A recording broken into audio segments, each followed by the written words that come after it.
So now the connection between body and mind. See, this is also has proven in many ways that your emotions and your thoughts can influence your body. There are so many factors that the psychosomatic diseases there are even in the 20th century itself. Even before that, Adi is the reason for Vyadhi. That is what the Ayurveda says. Adi is the reason for Vyadhi. Adi is something connecting with your mind, stress. And it is one of the reason for the Vyadhi. Vyadhi means disease. So in every culture, in every philosophy, in earlier it was philosophy, later changed into science, they had the awareness that there is a connection between body and mind. But in the history, if you are going through, whether it is the Western culture or in the Indian culture, Eastern culture, the Eastern culture was always there to understand that it is one unit. The body, mind, soul, prana, it is all one unit. It is integrated. It is holistic. But in the Western culture, after Isaac Newton, even before Isaac Newton, that thought was there, the pluralism, the dualism. But after Isaac Newton, there was a concept came that this body is only a machine. It is a machine. This universe is also a machine. The body is also a machine. And this machine can move. So in a machine there are so many parts. If there is a problem, we will take that part and correct it. That Newtonian physics is the basic concept of all our medicine. So it considers body as an object. It is not considering it as a one unit, single unit. So it has changed after the many years. It was followed from Aristotle. It was 2000 years it was followed that your body is a different thing from you. The parts are different. It is a machine. But Albert Einstein's findings, after that, there was a new thinking that this body is a single unit and whatever comes in one part can affect in the another part. So that is where the holistic concept of Eastern wisdom is winning over the Western concepts. Now the Western philosophers or the even Western doctors, scientists, they are more and more concerned about this holistic concept. This is holistic.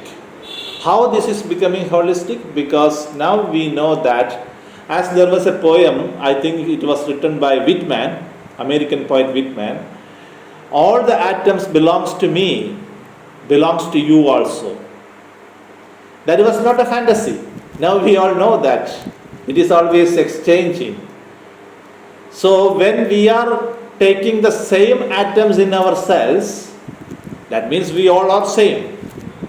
This is the philosophy of Advaita, non-dualism. See how they are getting connected to each other. So in this new era, one of the outdated belief and one of the outdated treatment is, in the coming years it will be the allopathy. The medicine which we are considered still as the modern medicine is soon going to become outdated because it doesn't say anything to treat about the energy field. It is talking about only how to treat the matter. Because a disease is coming as a combination, as a reaction of the action between energy field and your matter, that means your body. But without considering this energy field, if you are trying to treat your body, your matter only, this is not going to be successful. Then how it is happening, how it is possible? Because it is correcting your symptoms. It is also truth. It is also working. But the better working is going to happen when you are going to understand your body in a more subtle way. So this is some of the innovative thinkers, creative thinkers now realized it. New scientists realized it that this is not the true way of treatment. Okay, that is another subject. So how, let us see that how the mind and the body is connected. We can see the endocrine system. In the endocrine system, there are, we have this pituitary gland, pineal gland, we have this thyroid, pancreas, gonad. So many glands are there, and all these glands function is somehow related with your emotions and your thoughts, which is coming from your brain, or we can call it mind. For example, we all know that when you are angry, when you are fearful, your amygdala is functioning more. Your pituitary gland begins to secrete the hormones which is coming in the form of cortisol and adrenaline, so that it means that the stress hormones are coming when you are tensed, when you are fearful, when you are angry. To cope with that emotion, the body produces this adrenaline and cortisol. Why? Because they are connected. The emotions and the physiological functions, secretions are connected to each other. So when these stress hormones are producing more and more, it all becomes toxins, and it can create more and more free radicals in your body, which is really very dangerous, very harmful for your body. So see how it is connected. The stress is something happens in your mind. Of course, this stress happens in your body also. In your vagus nerve there is stress. So this the connection between endocrine system and nervous system is very much related with our emotions and our thoughts. And if you are overthinking, another example, overthinking, it means there is more and more function is happening in your brain, and this can be a problem because there is more metabolism. Whenever there is more labor, there is more toxins. If in a factory there is more work is happening, 24 hours if a factory is working, what is happening? The toxins are also like that, the waste is also like that. In the same way, if you are overthinking, the metabolism waste is also accumulated in your body. So in this particular way, if you are a person who is thinking a lot, that can be the only reason for your physical problems. Many people don't know this is. It can increase your blood pressure. It can increase your sugar level. It can even increase your cholesterol level. Because why? Because your metabolism is working, you are working more and more hard. The 80% of the calorie of your food is taken by brain.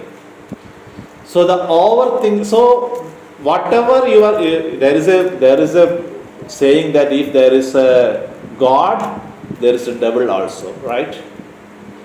If there is no God, okay, there is no devil. But if there is a God, of course the opposite force, the devil is also there. So here the devil is stress. So we need a God also. What is the God? Who is the God? That is meditation. Why meditation is the God? When the stress is devil, why meditation is the God? Because whatever physiological changes happens in your body when you are stressed, just opposite happens when you are meditating. This is proven. For example, if the stress hormones are getting secreted when you are stressful, the calm hormones are getting secreted when you are meditating.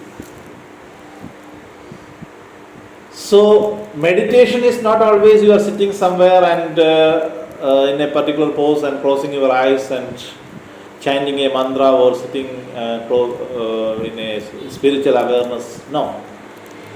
The meditative mood, creating a meditative mood is more important. Peaceful mood. A balanced state of awareness.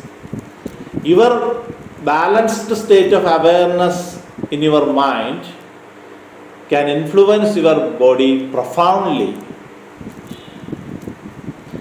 You see, there is a new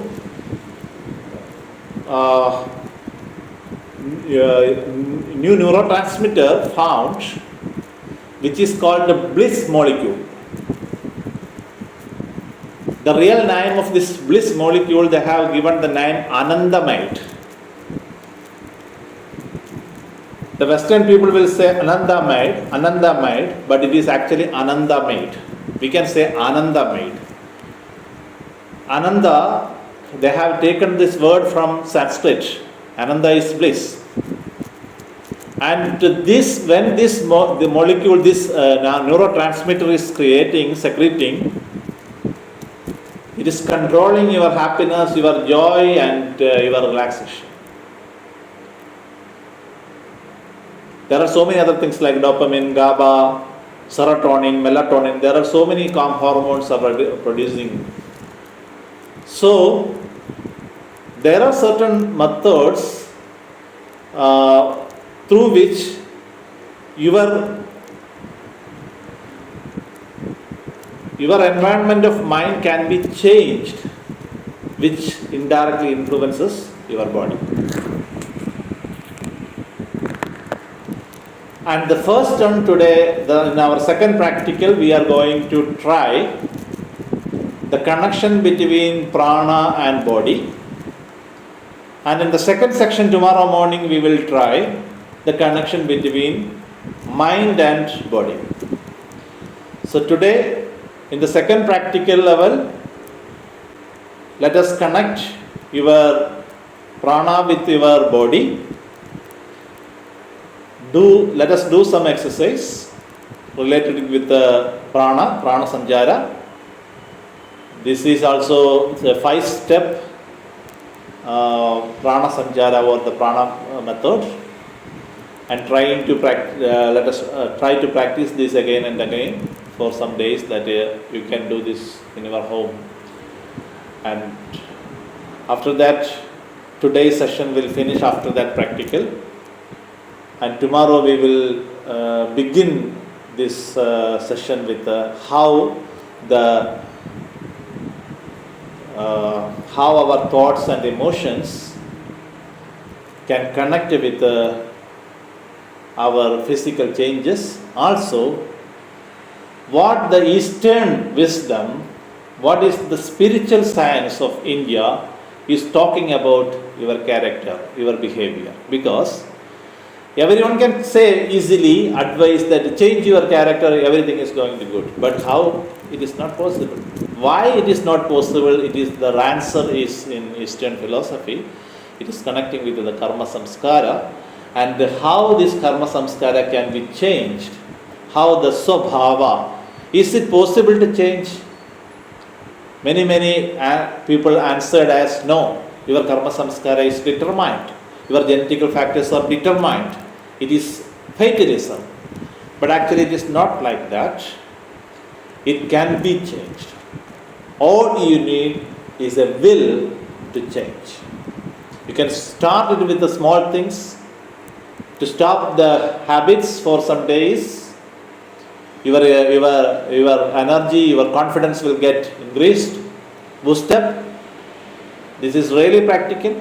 And if you delay, okay, from tomorrow I am going to try this, no, it's never going to happen. It should be tried the moment you decide it. Okay, today I am going to do this. From those things we will discuss tomorrow in the first session. And also we will give 10 tips. We call it 10 yes. The words are beginning with yes, that's why it is 10 yes. Which if you follow, this rewiring of neural activities in your brain is possible through following these 10 S.